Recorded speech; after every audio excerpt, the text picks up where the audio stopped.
सपनों का शहर कहलाने वाले मुंबई तक पहुंचना देश के कई लोगों का सपना होता है। इनमें से कुछ लोग अपने सपनों को पूरा करने के लिए मुंबई आते भी हैं। इनमें से किसी को कामयाबी मिलती है तो कोई गुमनामी में ही रह जाते हैं। इस शहर ने कई लोगों को अपना सपना पूरा करने का मौका दिया है। इस शहर में जिंदगी की रफ्तार इतनी ज़्यादा है कि इससे तालमेल बिठा पाना हर किसी के बस की बात नहीं है। लेकिन क्या कभी आपने सोचा है कि आखिर यह शहर अस्तित्व में कैसे आया? जो शहर लोगों के सपनों को पूरा करने के लिए जाना जाता है, उन लोगों को इस शहर के बनने की कहानी ही नहीं मालूम है। इसीलिए हम आज के इस वीडियो में मुंबई शहर के अस्तित्व में आने से लेकर इसके देश की आर्थिक राजधानी बनने तक की कहानी को सुनाने वाले हैं। हम इस बात को भी देखेंगे कि कैसे यह शहर 7 छोटे छोटे टापुओं में बटा हुआ था। बहुत ही दिलचस्प होने वाली है यह वीडियो, इसलिए इसे आखिर तक जरूर देखिए। हेलो एंड नमस्कार, मेरा नाम है प्रशांत और आप देख रहे हैं बेजोड़जोड़ा.com का यूट्यूब चैनल। उत्तरी मुंबई में कांदीवली के पास मिले प्राचीन अवशेषों से पता चलता है कि मुंबई द्वीप समूह पाषाण युग से ही बसा हुआ है। यहाँ 250 ईसा पूर्व में भी लोग रहा करते थे। इसके लिखित प्रमाण भी मिलते हैं। 3री शताब्दी ईसा पूर्व में ये द्वीप समूह मौर्य साम्राज्य का हिस्सा भी बना था, जब सम्राट अशोक यहाँ का राजा था। इसके बाद में इस पर कई साम्राज्य के राजाओं ने शासन किया। फिर 15वीं शताब्दी में जब मुंबई द्वीप समूह गुजरात सल्तनत के कब्जे में था, तब पहली बार पुर्तगालियों ने इस पर हमला बोला। हालांकि उस समय वह इसे नहीं हथिया पाए। इसके बाद उन्होंने 1534 ईस्वी में मुंबई द्वीप समूह पर एक बार फिर अपना हमला किया। उस समय यहाँ पर गुजरात के सुल्तान बहादुर शाह का कब्जा था, जिसे हथियाकर इस द्वीप समूह पर पुर्तगालियों ने अपना अधिकार कर लिया। इसके बाद इस द्वीप समूह पर उन्होंने कई सालों तक राज किया। 17वीं शताब्दी के शुरुआत में जब अंग्रेज पहली बार भारत आए तो उनकी नज़र भी मुंबई द्वीप समूह पर पड़ी, क्योंकि उस समय तक यह द्वीप समूह एक महत्वपूर्ण व्यावसायिक केंद्र बन चुका था। ऐसा कहा जाता है कि इस द्वीप समूह को लेकर अंग्रेजों और पुर्तगालियों में कई विवाद भी हुए। बाद में दोनों के बीच का यह विवाद तब खत्म हुआ जब पुर्तगाल के राजा ने अपनी बेटी कैथरीन की शादी इंग्लैंड के राजा चार्ल्स द्वितीय से करने का फैसला किया।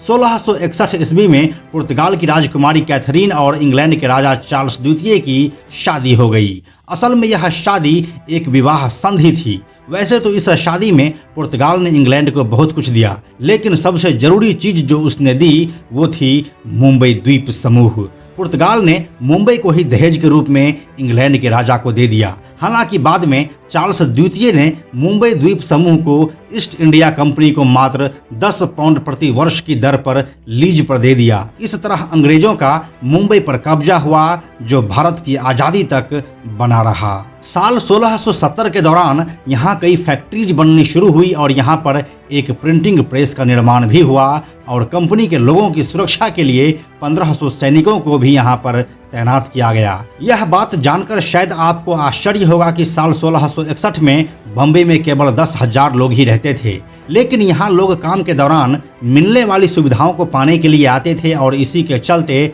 साल 1675 तक इस शहर की आबादी 60,000 तक पहुँच गई थी। साल 1687 में ईस्ट इंडिया कंपनी के द्वारा बिजनेस को बम्बई का नया रूप देना था और इसे देखते हुए ही उन्होंने अपना हेड ऑफिस भी सूरत से बम्बई में शिफ्ट कर लिया। यह शहर 3 तरफ से समंदर से घिरा हुआ है, जो बिजनेस के लिहाज से बहुत फायदेमंद है। हम अब आते हैं इसके 7 द्वीपों वाली कहानी पर। 1 सितंबर 1668 को कॉन्स्टेंटिनोपल मर्चेंट नामक एक जहाज सूरत के तट पर पहुंचा। इस जहाज में दिनांक 27 मार्च 1668 के रॉयल चार्टर की एक कॉपी लाई गई थी, जिसके माध्यम से बॉम्बे के सभी बंदरगाह और द्वीप को अंग्रेजी ईस्ट इंडिया कंपनी को दे दिया गया था। ईस्ट ग्रीनविच के जागीर के रूप में स्वतंत्र और सामान्य मालिकाना हक के तहत प्रति वर्ष 30 सितंबर को देय 10 पाउंड प्रति वर्ष के लिए किराए पर दिया गया था। यहीं से शुरू होता है उस समय के बम बहिया से आज की मुंबई बनने का सफ़र, जो आज भारत की आर्थिक राजधानी और देश के सबसे बड़े महानगरों में से एक है। मुंबई शहर जिन 7 टापुओं से मिलकर बना है वो है बॉम्बे, मझगांव, परेल, वर्ली, माहिम, लिटिल कोलाबा और कोलाबा।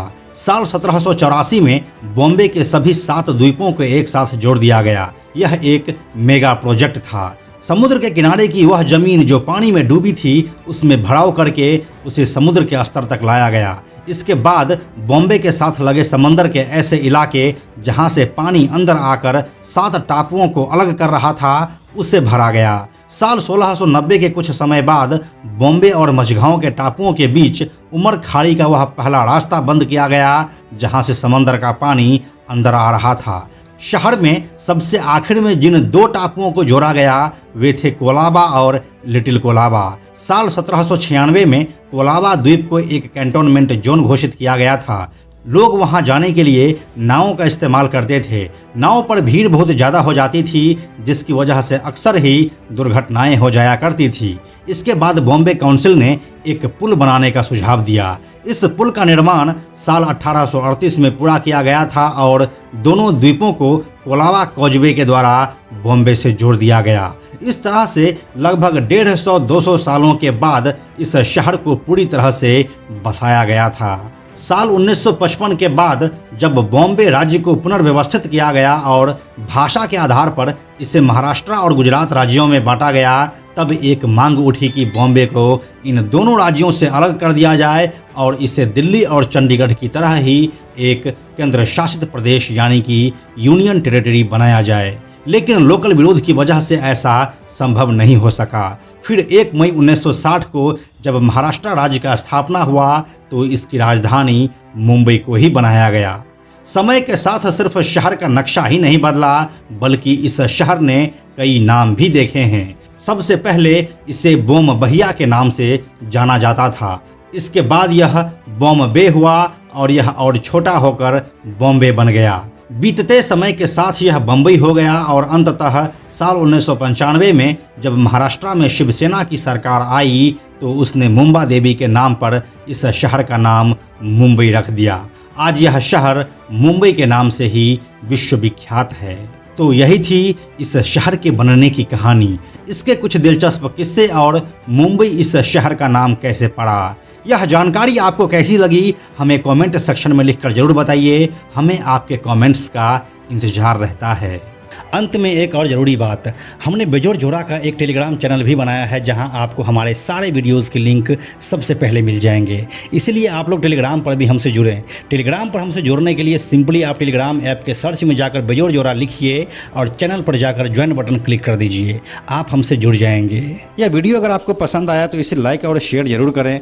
आने वाले वीडियोज़ के लिए बेजोड़ जोड़ा को सब्सक्राइब करके बेल आइकन को टच करना ना भूलें। Thank you so much.